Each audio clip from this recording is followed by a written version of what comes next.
Welcome back mga sir. Ngayon ay nakabili na tayo ng horn dito sa ating CT1000 na driver unit. Ang size nga pala nitong horn mga sir is 14 by 9 inches. So ito na. Oops. Ito nga pala siya is ball type. Yan. Kadalasan nitong mga malalaking driver unit na is ball type na po siya. Yan. So, sakto lang ang ating na-order na horn. Yan. Saktong-sakto siya sa CT1000 watts na driver unit. Itong horn na to na 14.9. Tapos makapal po ang kanyang plastic. Yan, almost 1/2 inches. So ito na mga sir, nalagyan na natin ng wirings at naikabit na rin natin ang kanyang free capacitor. Yan. So sound check tayo. Pwede nating i-boost ang kanyang treble at isara ang kanyang bass. Nang sa ganon ay mapalabas natin ang high frequency gamit itong integrated amplifier na may tone control. So ito ang ating music. Credit to the owner, DJ Wawi.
So nakita nyo na ang kaibahan sa 6.8 UF na 250 volts lang kaysa dito sa 1.5 UF na 400 volts.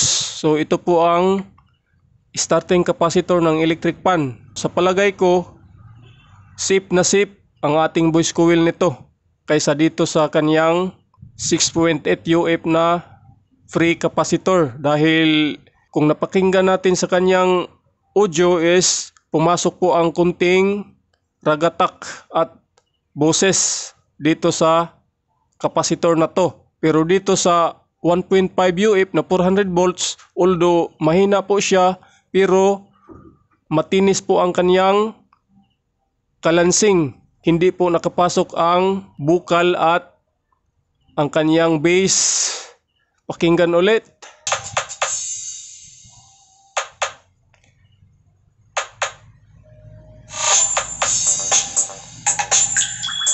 So yan po ang sa electric fan capacitor. Dito naman ngayon sa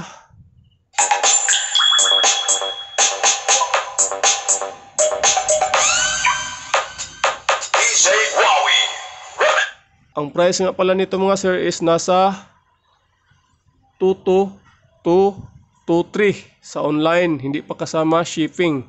Yung CY450 ko nga na Twitter na crown din is nasa 800 pesos na ang kanyang voice coil lang. How much more pa kaya dito na medyo malaki na ang driver unit na to? Nasa 1,000 plus na yata, 1,200 or mahigit pa. Kaya kailangan may protektudo tayo sa ating Twitter para hindi tayo masusunugan.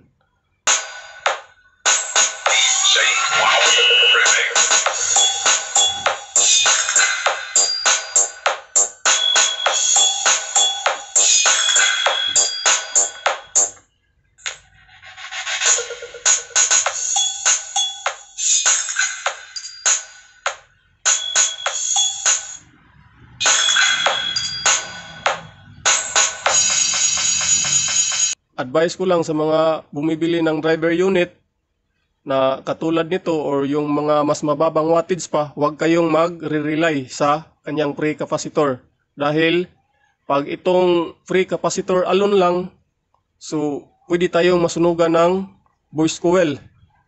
Mas maganda pa rin ang naka-dividing network or pinadaan sa crossover. Yung iba nga is double protected.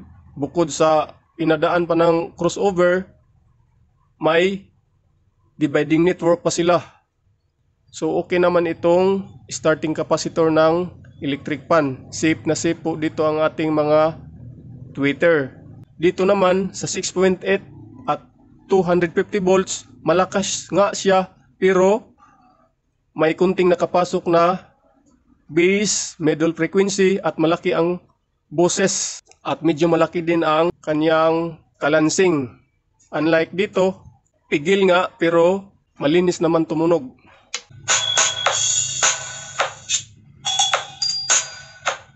So mas umokay pag mag-series tayo ng dalawang 6.8 at 250 volts. Medyo nabawasan ang kanyang lakas at napipilterize ng kunti ang tunog.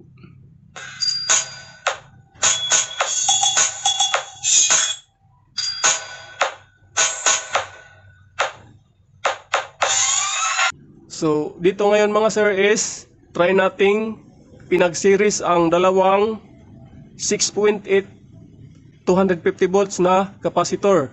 Nang sa ganon, pag series connection ang capacitor mga sir is nag-a-add po ang kanyang voltahe which is itong 250 volts. So 250 volts plus 250 volts nitong isa is nasa 500 volts na ang kanyang working voltage sa dalawang capacitor na to.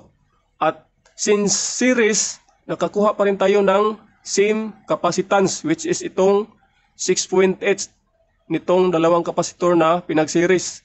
Ang capacitor kasi mga sir, kapag series connection, ang voltahe po ang nag-a-add or dumagdag. Sa parallel connection naman, makakuha tayo ng same voltage but double ang kanyang UF or capacitance. So ito, try nating pinag-series ang dalawang 250 volts 6.8 UF na capacitor. So mag-testing tayo dito sa dulo at dito sa gitna. Pakinggan natin ang kaibahan. So dito muna sa gitna.